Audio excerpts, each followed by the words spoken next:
Graça e paz, shalom. Hoje eu gostaria de compartilhar a respeito do livro de Levítico, Vaikra. Vai e diz, hebraico.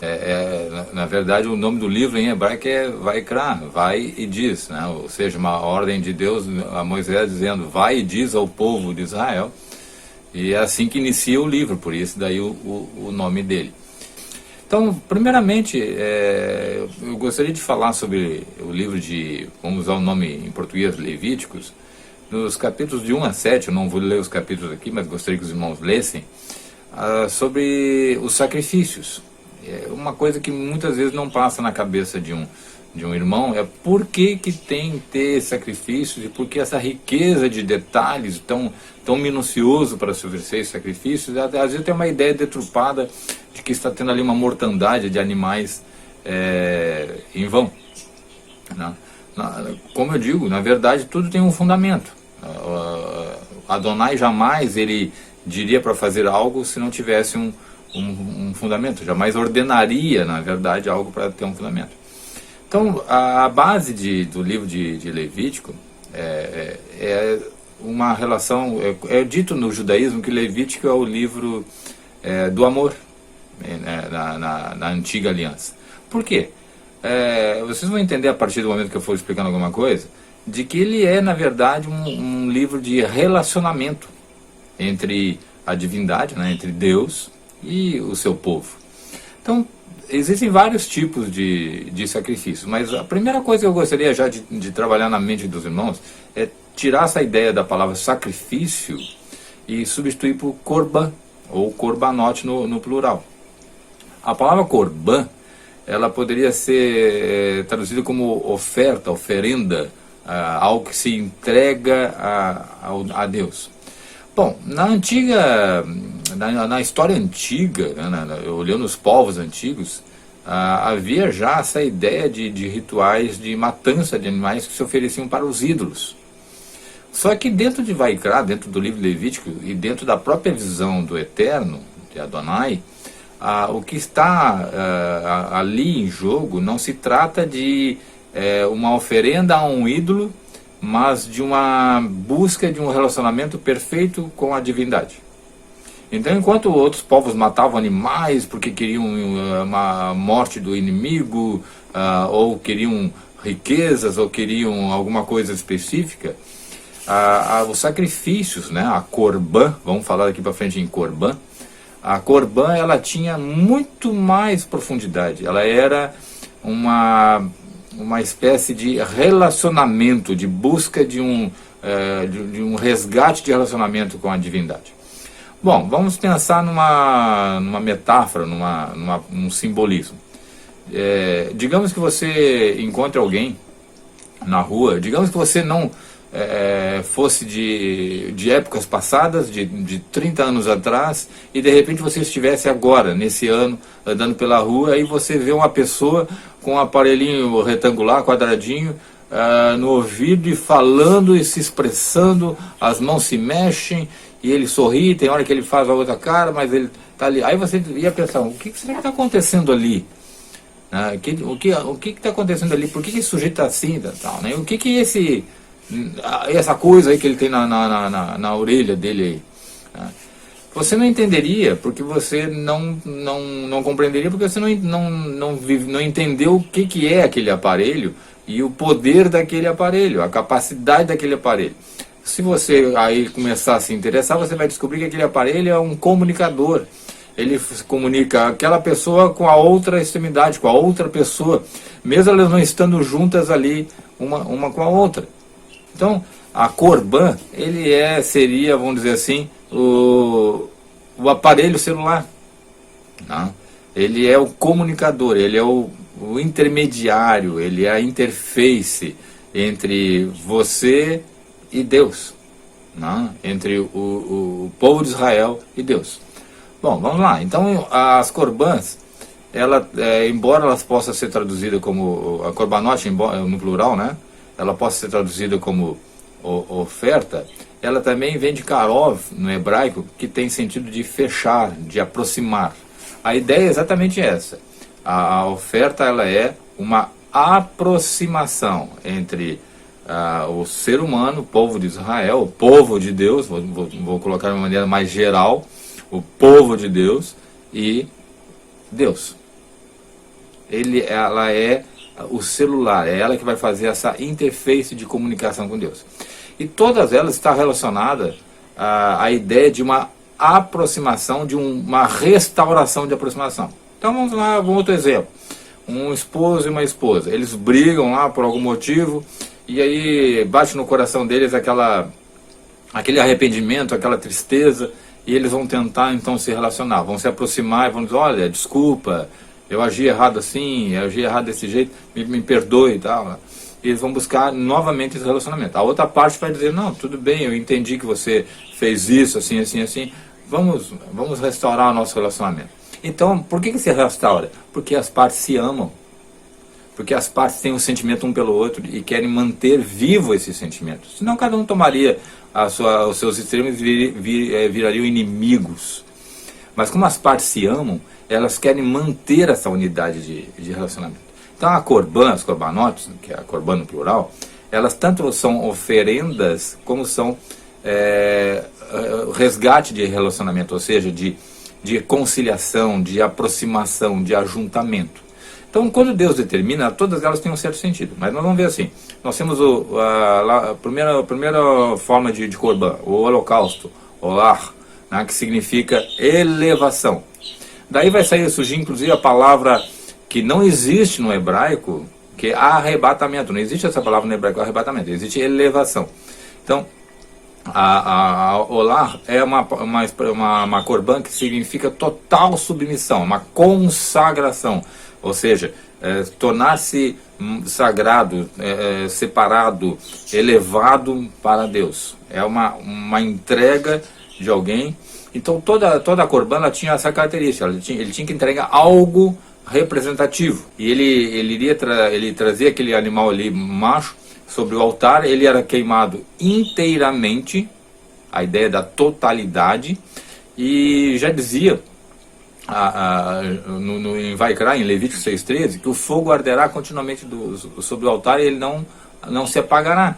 Então, a sua entrega tem que ser contínua para que você mantenha esse relacionamento. É a história do casal. Marido e mulher, eles têm que viver num eterno relacionamento de agradar um ao outro, né? Diz lá Paulo aos Coríntios, né? Um relacionamento de amor, de construção diária. O holocausto, como é traduzida a palavra olar, ele era, que é mais no judaísmo, é oferta queimada inteiramente. O olar era oferecido 2 vezes ao dia. Ele tinha que ser oferecido 2 vezes ao dia, era a ideia de consagração. Depois nós vamos ter a oferta de gratidão, que é traduzida em algumas vezes como manjares. Ela poderia ser feita de farinha, de bolo, de produtos de frigideira, mas elas tinham uma característica que tinham que ser colocadas sal, azeite e incenso. E tudo isso tem um simbolismo, né? O sal, o azeite e o incenso. O azeite é a ideia espiritualizada, da unção, né? Aquilo ali é sagrado. O sal, a ideia da purificação em si. E o incenso da elevação, de modo que agrada a Deus. Deus sente aquele cheiro, aquele perfume daquela oferta e se agrada do ofertante. E ela tinha ela também lá em Levítico 7, vamos ver que o ofertante ele participa dela. O sacerdote ele retira uma porção dessa oferta, ela é queimada sobre o altar e a outra parte ele e seus filhos vão poder consumir, né? É a ideia da absorção pelo sacerdote. Se nós relacionarmos depois com Yeshua, o Messias, que ele é o sumo sacerdote, aí você vai dizer assim, bom, ele era consumido pelo sacerdote, pelo sumo sacerdote e pelos sacerdotes, por Arão e seus filhos. Quem é Arão e quem são os filhos na nova aliança? Nós temos que o sumo sacerdote, segundo a ordem de Melquisedeque, é o próprio Yeshua, Jesus. E quem são os sacerdotes? É todo o povo de Deus. Então nós usufruímos junto com o Messias desse relacionamento mais próximo com Deus, dessa intimidade com Deus. E está envolvido aí o azeite, a consagração, o sal, a purificação, e esse incenso que são equivalentes às orações, às preces do seu povo. Isso é agradável a Deus. É o bom perfume que chega nas narinas de Deus e Deus se agrada. As ofertas pacíficas, né, poderia ser macho ou fêmea, e o sangue era aspergido sobre o altar e ao redor dele. O sangue do animal, ele tem uma conotação no judaísmo de vida, né, porque se diz no judaísmo que a vida do animal está no sangue. E a Bíblia fala, sem derramamento de sangue não há redenção. Por isso que Yeshua também derramou o seu sangue no altar, na forma de cruz, para que nós fôssemos redimidos. A vida está no animal. Enquanto que nas religiões pagãs a matança do animal era simplesmente um poder destrutivo daquele animal, na Torá, aquele animal sacrificado, a Corban, por se entender que a alma estava no sangue, a alma era elevada até Deus. A ideia no judaísmo é de que é tão sagrada aquela alma, e o animal não teria a chance por si só de ser elevado a Deus, então através da oferenda aquela alma a vida era elevada a Deus. E como ela estava relacionada também com o ofertante, significava que a vida daquele ofertante estava sendo elevada. Você pode colocar a palavra arrebatada, ele está sendo arrebatada, está sendo elevada a Deus, e isso é agradável ao Senhor. Mas nós temos a oferta pelo pecado. Aí nós temos mais de 43 mitzvot, né, de mandamentos que são descumpridos e que levam então o ofertante a trazer uma oferta pelo pecado que ele cometeu. Lembrando que pecado é transgressão da lei. E que lei? Torá, transgressão da Torá. O João diz na sua carta que o pecado é a transgressão da lei. A palavra lei deveria ser colocada na sua forma original, Torá, né? Transgressão da Torá. Então, toda vez que alguém transgride a Torá, as ordenanças de Deus, ele está pecando contra Deus, está ofendendo a Deus.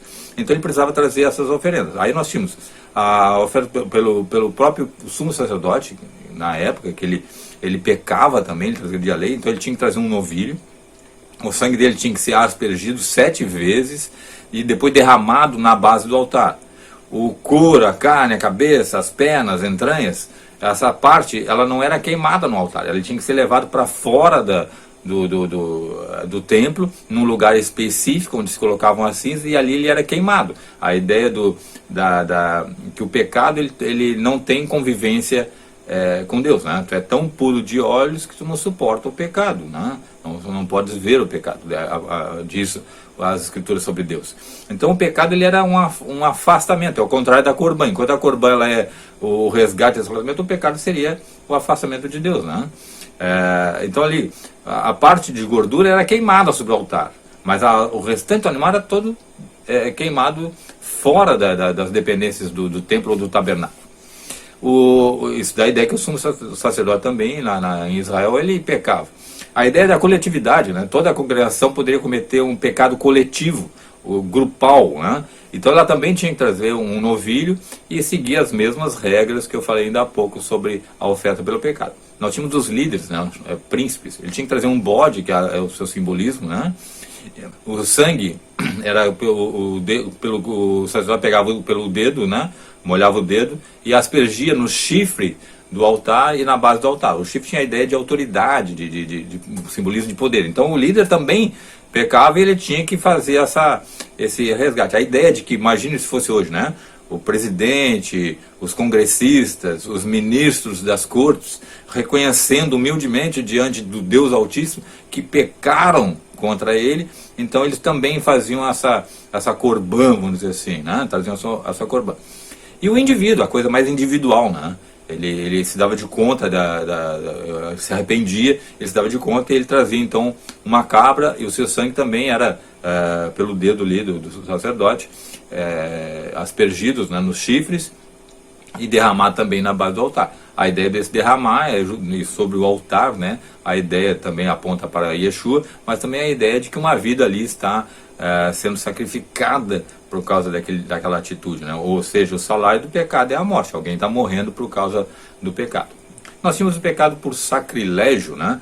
Ou por falso testemunho, ou por pegar coisas que não eram para pegar, sagradas, indevidamente. Então ele era avaliado, né? o grau desse sacrilégio, e de qualquer maneira ele tinha que fazer a substituição integral, né, 100% daquilo ali, mais 20% que era dado ao altar, ou seja, ele era penalizado em algo, né? Por isso que também Zaqueu lá fala, olha, eu resolvo dar 1/5 de tudo que eu peguei, se nisso eu fiz errado, tal. Ele entende que se ele abusou de algo, ele deveria então ser penalizado nesses 20%. O pecado de ignorância, né? O fato de não conhecer algo que fez, não deixa de ser pecado, né? Ele é um pecado por ignorar, por conhecer. Então eu digo o seguinte, se você não conhece as Escrituras, se você não tem o hábito de ler as Escrituras, você já está propenso a pecar por ignorância, por não saber o que Deus tem dito na sua palavra. Sacrificava um carneiro.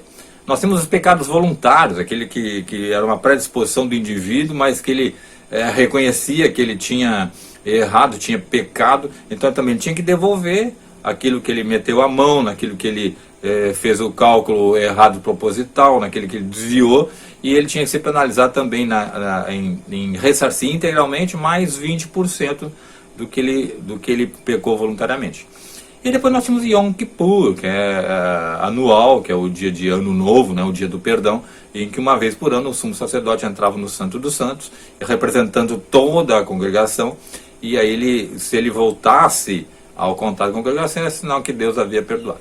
Então, de uma maneira geral, depois a gente pode ir trabalhando isso de uma maneira mais específica, a ideia da Corban é resgatar o relacionamento com Deus, manter essa chama viva, ardendo, né, sobre o altar é o nosso coração, o coração de Deus, simultaneamente, mas sobretudo, todos os textos que vocês lerem ali, vai estar escrito assim, ele será perdoado do pecado. A ideia é do perdão. O que Deus quer não é a manutenção de uma separação. Ele não quer manter o relacionamento afastado, ele quer manter o relacionamento unido, o casamento, a ideia da unidade de amor. Por isso que Vaikra, o livro de Levítico, é o livro do amor, porque é a manifestação de Deus, é ele, o Vaikra diz isso, né? Vai e diz ao povo de Israel, exatamente isso, eu quero manter meu relacionamento com o povo. E esse relacionamento é um relacionamento de amor, então nós vamos ter que fazer uma constante aqui, uma atitude de resgatar isso, de buscar isso de uma forma amorosa. Se você me ama, você vai querer se aproximar de mim, porque eu te amo, eu quero estar perto de ti, diz Deus, no resumo de Vaikra, de Levítico. Então fica aí a explicação, né? Tá bom? Que o nosso querido Adonai te abençoe, te guarde e te faça muito feliz e mantenha vivo, mantenha a chama acesa desse amor com quem muito te ama, Deus.